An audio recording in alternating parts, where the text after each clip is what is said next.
इतिहासाची घडण आणि भौगोलिक वैशिष्ट्ये. विद्यार्थी मित्रांनो, इयत्ता 5वीत आपण मानव आणि त्याच्या भोवतालचा परिसर म्हणजेच त्याच्या सभोवतीचा परिसर याचा परस्परांशी कसा घनिष्ठ संबंध असतो, घनिष्ठ म्हणजे पक्का संबंध असतो, हे विस्ताराने पाहिलं होतं. बरोबर आहे ना? आदी मानवाच्या जीवनमानातील आणि तंत्रज्ञानातील बदल त्याच्या परिसरातील बदलांशी कसे जोडलेले होते हे सुद्धा आपण पाहिलं होतं. स्टोन एज युग म्हणजेच अश्मयुगीन संस्कृती इथपासून ते नदीकाठच्या कृषीप्रधान संस्कृतीपर्यंत या मानवी संस्कृतीच्या इतिहासाचा प्रवास कसा घडला याचा आपण आढावा घेतला होता. बरोबर आहे ना? इतिहास. आता इतिहास म्हणजे काय?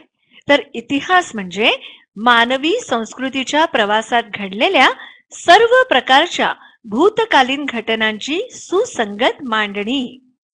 स्थल, काल, व्यक्ती आणि समाज हे इतिहासाचे 4 प्रमुख आधारस्तंभ आहेत.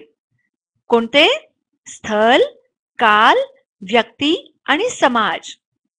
आता या 4 घटकांशिवाय इतिहास लिहिला जाऊ शकतो का? नाही जाऊ शकत ना. यापैकी स्थल हा घटक भूगोलाशी म्हणजेच भौगोलिक परिस्थितीशी संबंधित असतो. इतिहास आणि भूगोल यांचं नातं अतूट आहे.